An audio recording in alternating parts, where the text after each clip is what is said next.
A partir de estos momentos, nos enlazamos con las regiones del país a través de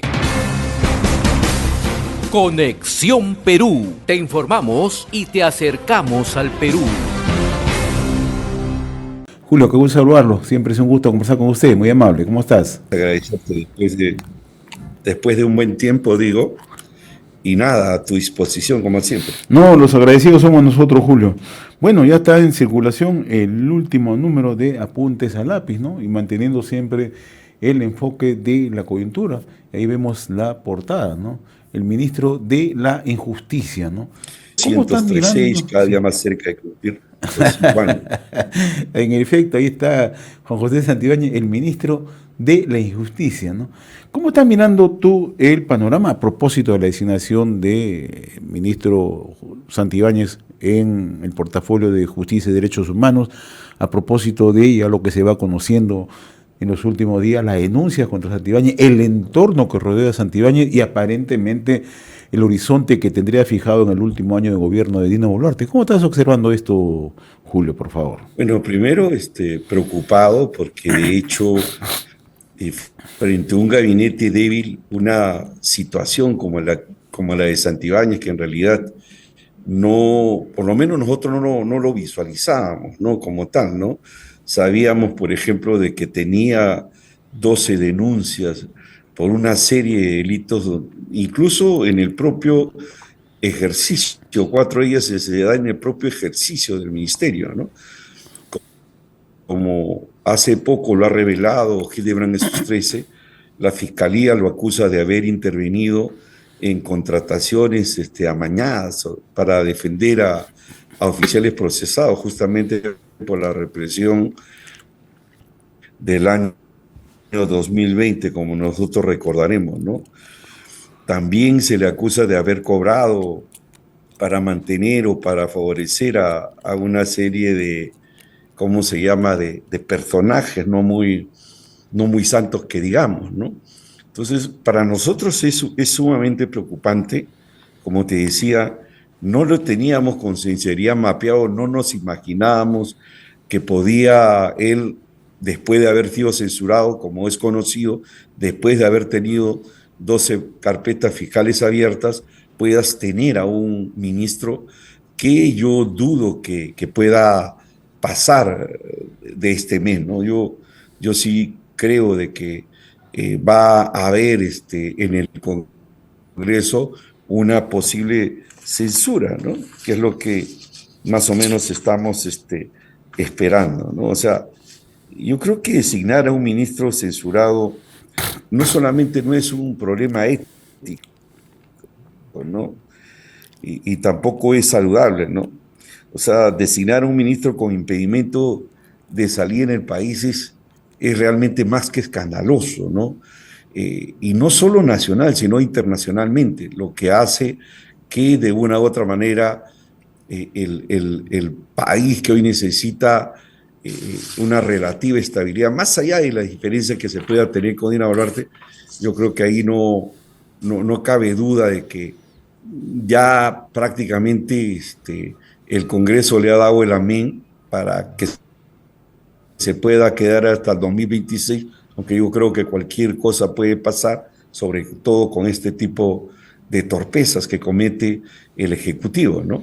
Es verdad que Santibáñez tiene una misión específica y que tiene que ver de cómo lograr garantizar, de sacar de este meollo, de este gran problema que tiene la presidenta de la República, ¿no? Y sobre todo porque le ha prometido salir de la Corte Interamericana de Derechos Humanos, salir de ahí para, obviamente, exponerse frente a una posible, digamos, acusación de la Corte, más allá de lo que pueda suceder al interior del país, ¿no? O sea, para ti no cabe duda que Santibáñez es el principal operador político en estos momentos de Dina Boluarte. Eso está claro, ¿no? Para nosotros nos queda claro y bueno, esa es la razón por la cual Dina lo aprecia y lo quiere tanto, ¿no? El tema es que colocar a un ministro de esta naturaleza termina debilitando al presidente del Consejo de Ministros, porque al final uno ya no sabe por dónde está el poder, ¿no? Y obviamente es lo que le ha ofrecido, como en algún momento lo tenía, no sé si recuerdas, Otárola, el poder muy fuerte, es algo muy parecido con Santibáñez, con un poquito más de exageración, ¿no? Le ha prometido sacarla de los grandes problemas. Yo no sé si va a ser capaz o no, porque al final yo no creo que dure mucho, pero bueno, ahí están, así estamos, ¿no? Así están las cosas, ¿no? O sea, en esa línea de análisis que tú trazas y que lo plasmas en la revista, ¿cuál va a ser el tránsito que tenga que tener en los próximos meses Dina Boluarte, ya en la última etapa de gobierno? ¿Cómo va a transitar en medio de serias dificultades un Congreso que en algún momento, entendemos, va a querer desmarcarse de Dina Boluarte en la medida que se acerca el proceso de elecciones? El otro aspecto es que no tiene esa capacidad de movilización ni acercamiento con la población, no hay esa empatía, hay un descrédito total, hay una desaprobación total, ¿no? Entonces, ¿cuál crees tú que sea ese tránsito de Dina Boluarte en los últimos 12 meses de gobierno, 11 meses de gobierno?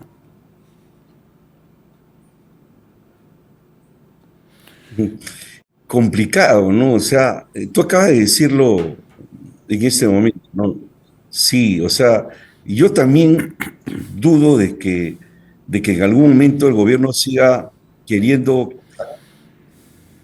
sí, no, yo también dudo de que el Congreso quiera seguir cargando este peso muerto hasta el año 2026, ¿no? Sobre todo cuando se acercan más las elecciones. Entonces, va a ir entre un toma y daca, porque en realidad hay un sector del Congreso de la República liderado específicamente por Alianza para el Progreso que la quiere mantener a como dé lugar.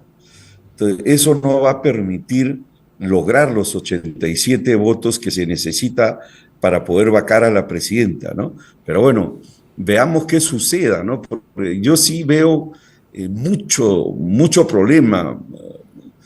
Tienes un presupuesto de la República que va a ser aprobado con un incremento relativamente importante que ya no se sabe de dónde va a salir, sobre todo porque hay una serie de exoneraciones tributarias que no le van a permitir mayores ingresos al, al presupuesto de la República. O sea, ese va a ser un problema, ¿no? Y esto de veras yo lo veo como que no pinta bien, no va a acabar bien, ¿no? Entonces, ahí está el gran problema, el gran dilema, ¿no? Entre una mayor crisis, hasta dónde el Parlamento o el Congreso de la República quiera seguir sosteniéndola, ¿no? Lo Claro, veo como muy complejo, muy complicado, ¿no? además estamos entrando en un año electoral, estamos en un año electoral. Esta mañana el presidente del Jurado Nacional de Elecciones, Roberto Burdeo, ya ha confirmado las agrupaciones que están aptas para participar. Son 3 alianzas políticas y 36 partidos políticos. En total tenemos 39, ¿no? ¿No? Agrupaciones que van a participar en estas elecciones, ¿no? Que hace que un proceso electoral sea, sí, que hace complejo el mismo proceso electoral como lo habíamos conversado hace algún tiempo, ¿no? Y de hecho van a haber muchos en la intención de desmarcarse puede debilitar el gobierno, ¿no? Van a ser unas elecciones donde quien se posiciona mejor tiene mayor posibilidades, pero quien tiene un posicionamiento también como el caso de los partidos que hoy están en el Congreso, también tiene la dificultad de que son más fácilmente reconocidos como con los cuales uno no debe votar. Entonces es complicado, es muy difícil el proceso que vamos a tener y que cada día se acorta más el tiempo, ¿no? Ahora, ¿cómo miras tú ya el panorama? El último domingo, tú además eres una persona que analizas permanentemente sondeos de opinión, encuestas de opinión pública.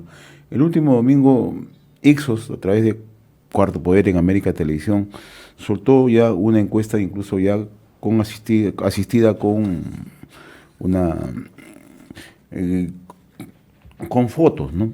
para poder marcar tipo una cartilla de elecciones, ¿no? Cédula de elecciones. Entonces, ¿dónde ubica primero a Rafael López Aliaga?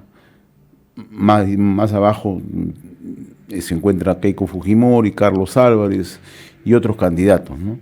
¿Tú crees que esa es una foto del momento que este va a variar hacia adelante? Porque naturalmente... Sí, definitivamente. Sí, como todo proceso electoral, ¿no? O sea, esto va a tener grandes variaciones. Bueno, la célula más o menos va educando, va mostrando una tendencia, que generalmente siempre los primeros no terminan siendo realmente los más favorecidos electoralmente, ¿no? Lo que hay que hacer notar es que ha aparecido en esta fotografía el hermano de Martín Vizcarra.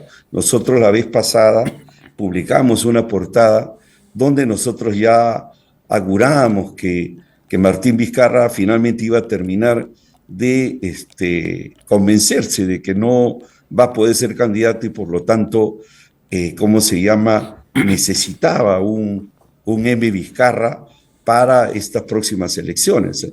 El tema es que esto definitivamente va a evolucionar, ¿no? Yo creo que el error que viene cometiendo la prensa, sobre todo los adversarios, ¿no? Porque la némesis del Congreso es Martín Vizcarra, ¿no? Entonces son sus principales jefes de campaña y el hecho de estar preso termina favoreciéndolo, termina victimizándolo, ¿no? El intento de querer llevarlo al Lurigancho y todo eso no ha sido una buena idea de los opositores. Lo único que han hecho es colocarlo más en vitrina y hasta, yo diría, a pensar que aún cuando no sea candidato él, sucedía con el rey Mida, ¿no? Que todo lo que tocaba lo convertía en oro. En este símil yo creo que todo lo que pueda finalmente Martín, ¿cómo se llama?, señalar, pueda de una u otra manera generar un candidato que pueda disputar seriamente las próximas elecciones, ¿no? En lo personal, además de este candidato, no veo ya a la señora Fujimori como una candidata. Yo veo más a López Aliaga y a Carlos Álvarez con mayores posibilidades de llegar a una vuelta que la misma señora Fujimori. Además que ya los empresarios, la derecha misma, ya no creo que apuesten por esta candidata. Van a intentar apostar por candidatos diferentes, ¿no? Candidatos de derecha que le garanticen cierta estabilidad y que, bueno, haya esa digamos, posibilidad de tener un candidato de derecha en la segunda vuelta. Por el lado de la izquierda, además veo menos posibilidades, pero también veo a un candidato que podría restarle a Martín Vizcarra o a la votación probable de Martín Vizcarra, ¿no? Que sería Alfonso López Chao, ¿no? López Chao también es un candidato de centro izquierda. Ya no veo a más candidatos, te lo digo sinceramente, no hay candidatos. En el caso del sur, Pedro Castillo, hay algunos analistas que señalan que el sur siempre tiene una votación contestataria, ¿no? Y que se inclina siempre, no siempre, sí, por el voto capital, el voto que prevalece en la capital o en otros puntos en el norte del país, ¿no? ¿Cómo ves tú el movimiento en el sur? En el caso de Vicente Aranoca, que acaba de formar una alianza Venceremos con Bermejo y Nuevo Perú de Verónica Mendoza, ¿no? ¿Cómo estás mirando eso? Mira, Bermejo, en realidad yo lo que creo que finalmente el candidato no va a ser Aranoca, el candidato creo que va a ser Bermejo, ¿no? Tiene mayores recursos, ¿no? Si quisiéramos ver de esa manera, pero siento que todavía este candidato es débil, ¿no? Yo creo que la presencia de Vizcarra en el sur, la presencia de Alfonso López Chao también en el sur, principalmente en Puno y Apurímac, que es relativamente más conocido, pueda de una u otra manera atomizar el voto de la izquierda en el sur del Perú. Lo que ocurre es que el sur ha definido una elección porque es donde el votante del sur tiene una tendencia a votar más homogéneamente en comparación a Lima y otros sectores, ¿no? En el norte la votación se dispersa, ¿no? En el centro de la misma manera, en la selva también, pero quienes votan más homogéneamente es en el sur. Solo que ahora no veo, por ejemplo, un candidato fuerte como podía haberlo sido, ¿cómo se llama? El ex candidato de Acción Popular, que ya no va a ser candidato, eso debilita. Aranoca, si bien es cierto, es un hombre que se perfila como un hombre izquierda, pero es técnicamente muy desconocido, ¿no? Su símbolo, por ejemplo, ¿qué es lo que va a determinar ahora, ¿no? Los símbolos van a ser determinantes, ¿no? Aranoca no es un personaje conocido, pero el haber fusionado un símbolo le resta mayores posibilidades a la izquierda, en general, en el caso del sur del Perú. Y son símbolos que podrían tener mayores posibilidades, por ejemplo, si es que hubiera sido la flor de Verónica Mendoza, probablemente la gente se hubiera inclinado por ahí, como que identifica a alguien de izquierda, ¿no? Lescano, por ejemplo, no va a ser candidato tampoco, por lo menos eso lo ha anunciado. Cooperación Popular, no sé finalmente por quién se termine de decidir. Hacen inciertas este proceso electoral. Yo no sé si realmente Bermejo pueda tener la capacidad de capitalizar toda esa votación de izquierda, toda esa votación antisistema, contestataria, que finalmente ha terminado por definir un proceso electoral. Ya no creo que se presente esta situación. Las elecciones presidenciales van a tener su propia dinámica. En las elecciones congresales sí yo veo algo diferente, algo distinto, ¿no? Ahí sí la izquierda va a tener una bancada importante, o las izquierdas van a tener una